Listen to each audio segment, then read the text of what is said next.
গতকাল বাংলাদেশের ভারতীয় দূতাবাসে সেই তথাকথিত জুলাই জঙ্গিরা সেখানে গিয়েছিল একটা ম্যাসাকার সৃষ্টি করার জন্য, কিন্তু বাংলাদেশের আইন শৃঙ্খলা রক্ষাকারী বাহিনী তাদেরকে সেই সুযোগটা সৃষ্টি করে দেয়নি। সেখানে যাওয়ার পর অনেকগুলা ঘটনা ঘটেছে, অনেকগুলা স্লোগান আমার চোখে পড়েছে। তার মধ্যে অন্যতম দৃষ্টিকটু যে স্লোগান দুইটা ছিল, প্রথমত, যে ভারত খুনি পালে সে ভারত ভেঙে দাও।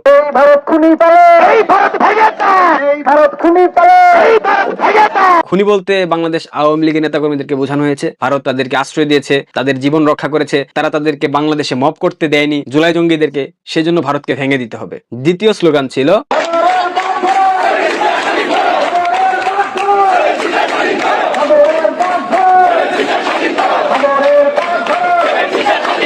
বাবরের পথ ধরো, সেভেন সিস্টার্স স্বাধীন করো কিংবা দখল করো। লুৎফুজ্জামান বাবর বিএনপির মন্ত্রী, সেই 10 ট্রাক অস্ত্র কেলেঙ্কারি মামলা যে সেখানকার মূল হোতা, তারা চেয়েছিল ভারতে অস্ত্র প্রবেশ করিয়ে ভারতের সেভেন সিস্টার্সকে উলফার সাথে যোগ সাজসে কোনোভাবে উত্তপ্ত করা যায় কিনা, এমন প্রচেষ্টা ছিল। এবং সেটা পরবর্তীতে বিএনপিকে কিভাবে ভোগ দিতে হয়েছে গত 17 বছর আপনারা নিশ্চয়ই দেখতে পাচ্ছেন। এই দুইটা স্লোগান দিয়ে তথাকথিত জুলাই জঙ্গিরা ভারতীয় দূতাবাস অভিমুখে যাত্রা করেছিল, কিন্তু আইন শৃঙ্খলা রক্ষাকারী বাহিনীর ব্যারিকেডের কারণে তারা তাদের কাঙ্ক্ষিত গন্তব্যে পৌঁছাতে পারে নাই। সেখানে সর্বোচ্চ 500 থেকে 1000-এর মতো লোকজন ছিল। এই তথাকথিত জুলাই ঐক্যের ব্যানারে জুলাই জঙ্গিরা ডক্টর ইউনূসের সম্পূর্ণ তত্ত্বাবধানে বাংলাদেশের যে উগ্রবাদী এই ইউনূসের ভাড়াটে একটা গোষ্ঠী আছে, এই গোষ্ঠীকে দিয়ে ইউনূস যাচ্ছে তাই করাচ্ছে। এই জুলাই জঙ্গিরা এবং ডক্টর ইউনূসের সরকার খুব করে চাইছে ভারত কোনোভাবে ক্ষুব্ধ হয়ে, বিরক্ত হয়ে কিংবা তাদের আঞ্চলিক স্থিতিশীলতা, তাদের আঞ্চলিক নিরাপত্তার স্বার্থে হলেও যাতে বাংলাদেশে একটা সামরিক হস্তক্ষেপ করে, একটা আক্রমণ করে। সে কারণেই তারা প্রতিনিয়ত ভারতকে উস্কানি দিচ্ছে, কোনোভাবে ভারত যেন সেই উস্কানিতে পা দিয়ে বাংলাদেশে আক্রমণ করে বসে।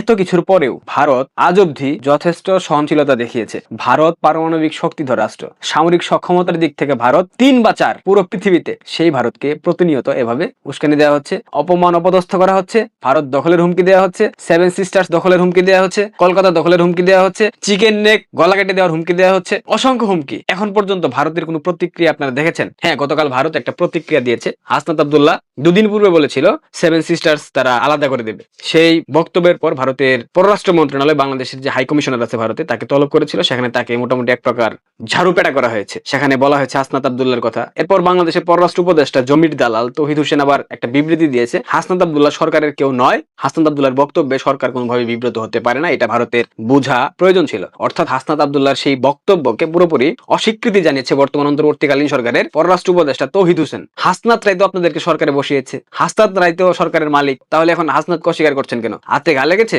পররাষ্ট্র উপদেষ্টা তৌহিদ হোসেন জমির দালাল, সে কি আদৌ তার ক্ষমতার মসনদে থাকতে পারবে? আমার মনে হয় না। গদি যে কোনো সময় হারাতে হতে পারে। তার প্রেক্ষিতে গতকালকে যখন বাংলাদেশের হাই কমিশনারকে ভারতের পররাষ্ট্র মন্ত্রণালয়ে তলব করা হয়েছিল, এটা জানার পর হাসনাত আব্দুল্লাহ তার নিজস্ব নির্বাচনী আসন কুমিল্লার দেবিদ্বারে সেখানে আবার আরেকটা উস্কানিমূলক বক্তব্য দিয়েছে। সেখানে সে বলেছে, আজকে শুনছি বাংলাদেশ হাই কমিশনকে নাকি ভারত ঢাকায় ধমক দিছে, যে কেন আমরা ওই কথা বলছি।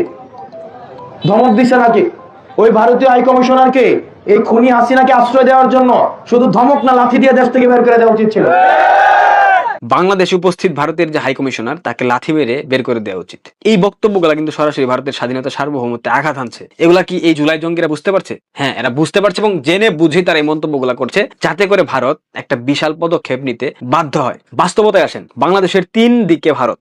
ভারত যদি বাংলাদেশের আকাশ পথ বন্ধ করে দেয়, বাংলাদেশের সামুদ্রিক পথ বন্ধ করে দেয়, সেক্ষেত্রে বাণিজ্যিক ভাবে বাংলাদেশ ভেঙে পড়বে। চট্টগ্রাম বন্দরে যদি আমদানি রপ্তানি টোটালি অফ করে দেওয়া হয়, সেক্ষেত্রে বাংলাদেশের অর্থনীতি কোথায় গিয়ে ঠেকবে? ভারত যদি তাদের সকল পণ্য বাংলাদেশে পাঠানো সম্পূর্ণরূপে বন্ধ করে দেয়, বাংলাদেশকে আদৌ বাঁচতে পারবে? বাঁচতে পারবে না। আরেকটা বাস্তবতা হলো, ভারত যদি বাংলাদেশের আকাশ সীমায় ঢুকে এয়ার স্ট্রাইক করে, ভারতের ব্রহ্মস মিসাইল থেকে শুরু করে পিনাকা, অগ্নি, এই ধরনের 10 থেকে 15টা মিসাইল বাংলাদেশের স্থাপনাগুলোতে মারে, যেগুলো গুরুত্বপূর্ণ স্থাপনা, বাংলাদেশের সেনা ক্যান্টনমেন্ট, বাংলাদেশের বিমানবন্দর, 10টা ব্রহ্মস যদি মারে, বাংলাদেশ কি আস্ত থাকবে? বাংলাদেশ তো বে অফ বেঙ্গলে গিয়ে পড়বে, বাংলাদেশ তো মাটির সাথে মিশে যাবে রে ভাই। এই বাস্তবতাটা জুলাই জঙ্গিরা কেন বুঝতে পারছে না? ভারতের পররাষ্ট্রনীতিতে স্পষ্ট লিখিত আছে, তাদের স্বাধীনতা সার্বভৌমত্বে যদি কোনো দেশ থ্রেট হিসেবে অবতীর্ণ হয়, সেক্ষেত্রে ভারত যে কোনো সময় হামলা চালিয়ে দিতে পারে। কোনো প্রকার আইনের বালাই কিন্তু এখানে নাই, কোনো প্রকার আইন কিন্তু ভারতকে মানতে হবে না। এই জুলাই জঙ্গিরা তারপরেও সবকিছু জেনে বুঝে ধরনের মন্তব্য করছে প্রতিনিয়ত,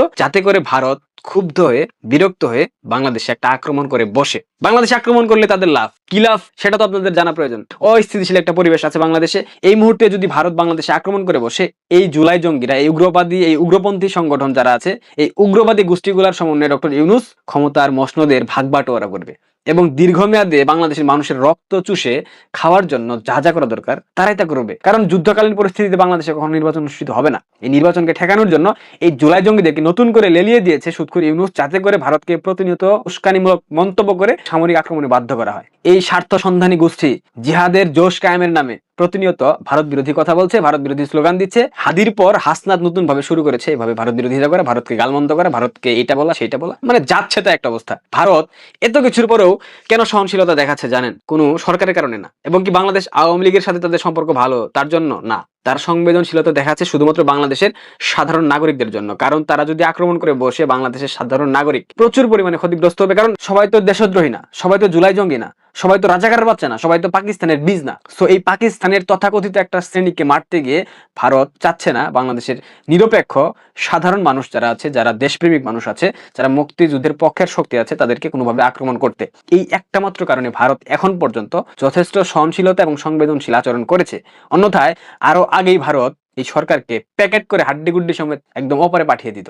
পৃথিবীর প্রত্যেকটা দেশ তাদের স্বাধীনতার সার্বভৌমত্বের উপর আঘাত হানলে চুপ করে মুখ বুজে সহ্য করবে না, তার জন্য যথেষ্ট প্রতিরোধ করবে, সামর্থ্য অনুযায়ী আক্রমণ করার চেষ্টা করবে। ভারতের ক্ষেত্রেও তাই। যারা জিহাদের জোশে, যারা আবেগের বশবর্তী হয়ে ভারতের সাথে যুদ্ধের উস্কানি দিচ্ছে, তাদের ফলাফল কখনোই ভালো হবে না। এর আসলে বাংলাদেশের ভয়াবহ বিপর্যয় ডেকে আনছে। বাংলাদেশকে তারা ইউক্রেন বানাতে চাচ্ছে, যাতে করে জেলেনস্কি বানিয়ে ইউনূসকে বাদ বাকি যে চিটার বাটপার গুলো আছে এরা ক্ষমতাকে লুটপাট করে ভোগ করতে পারে। এটাই তাদের একমাত্র উদ্দেশ্য, এখানে আর কোনো উদ্দেশ্য নাই। ডক্টর ইউনূস নির্বাচন দিয়ে চলে যাবে ঠিকঠাক, এটা আপনারা ভাইবেন না। ফেব্রুয়ারি অনেক দেরি, এর মধ্যে দেখেন কত কি ঘটানোর চেষ্টা করে এই ভাড়াটে সন্ত্রাসী গোষ্ঠী, উগ্রবাদী গোষ্ঠীগুলা। ইউনূসের ক্ষমতার মসনদ পাকাপোক্ত করার জন্য হাদির মতো যদি আরো 2-4 জনকে ফেলে দিতে হয়, তাতেও তারা একবারের জন্য চিন্তা করবে না। নেক্সট লক্ষ্যবস্তু হাসনাত আব্দুল্লাহ। বিভিন্ন সূত্রে জানতে পারছি হাসনাত আব্দুল্লাহকে ভারত বিরোধী বক্তব্য দেওয়ানো হচ্ছে পরিকল্পিতভাবে, যাতে করে হাসনাতকে খেয়ে দিলে সেই দায়টাও ভারতের উপর চাপানো যায়, সেই দায়টাও বাংলাদেশ আওয়ামী লীগের উপর চাপিয়ে সাধারণ মানুষের সাইকোলজি নিয়ে গেম খেলা যায়।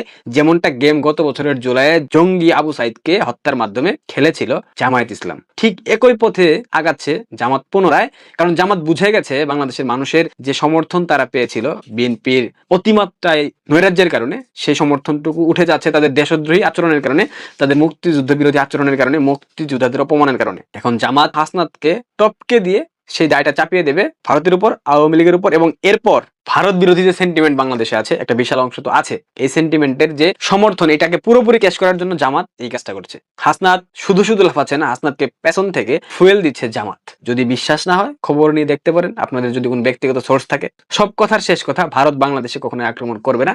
হতে পারে ভারত মিয়ানমারকে দিয়ে একটা গেম খেলতে পারে, আমি বলছি না খেলবে, বাট সরাসরি ভারত বাংলাদেশকে কখনো আক্রমণ করবে না, কখনোই করবে না, এইটুকু নিশ্চিত আপনারা থাকতে পারেন। এবং এই জুলাই জঙ্গিদেরকে কিভাবে শায়েস্তা করতে হয় এটা ভারত জানে। পৃথিবীতে কয়েকটা দেশ আছে, রাশিয়া, ভারত, ইসরায়েল এবং মার্কিন যুক্তরাষ্ট্র। পৃথিবীর যে দেশগুলো এই দেশের সাথে সাংঘর্ষিক সম্পর্কে লিপ্ত হয়েছে, পৃথিবীর প্রত্যেকটা প্রান্ত এই দেশের কূটনৈতিক, এই দেশের বেসামরিক নাগরিক, এই দেশের যারা হত্যাকর্তা, তাদের জীবনকে জাহান্নাম বানিয়ে ফেলেছে। অদূর ভবিষ্যতে বাংলাদেশের এই তথাকথিত জুলাই জঙ্গিরা, ইউনূসের প্রশাসন এবং ইউনূসের যে অন্তর্বর্তীকালীন সরকারের উপদেষ্টা পরিষদ, এদের প্রত্যেকের জীবনকে পৃথিবীর যে প্রান্তে এরা পালিয়ে যাক না কেন জাহান্নাম বানিয়ে ফেলবে।